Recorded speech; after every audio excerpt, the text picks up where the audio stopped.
On the water system items, the first item on the list is the 2019 Annual Water Quality Report.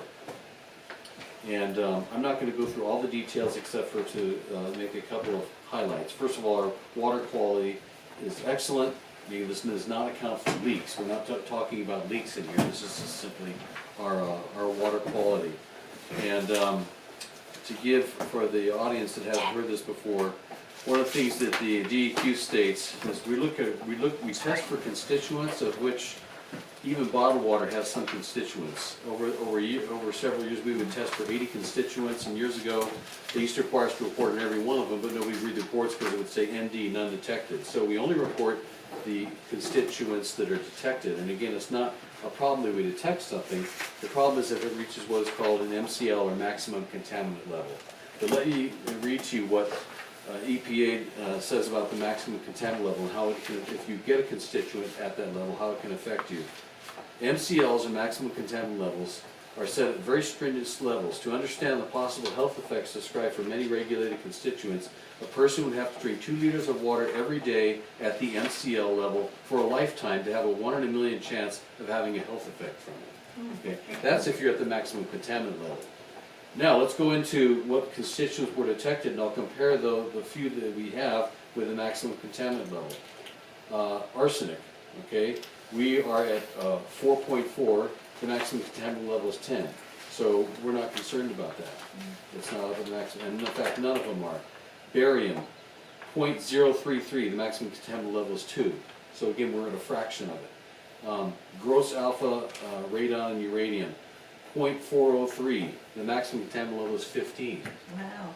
So you can see we're just way down there. Nitrate, depending on the well, 0.126 to 0.137, and again the maximum contaminant level is 10. So we are in excellent shape. No coliform detections last year. We did take a lead copper test last year. The 90th percentile, the top level, was 2 parts per billion. That's per billion, not million. The maximum contaminant level, our action goal, is 15. So again, we were way under that, and there were some that were likely not detected out of the 10 samples we took. Copper, the action level is 1.3. We're at 0.061.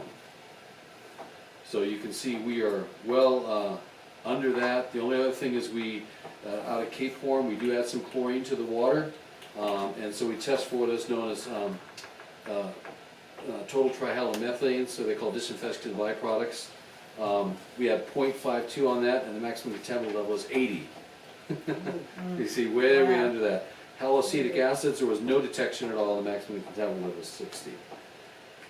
So that should give you a pretty good idea. And when we report on chlorine, again, that's just for the Cape Horn area, because we have reservoirs there that can stagnate. We keep some chlorine in there. We just report the annual running average of 0.2.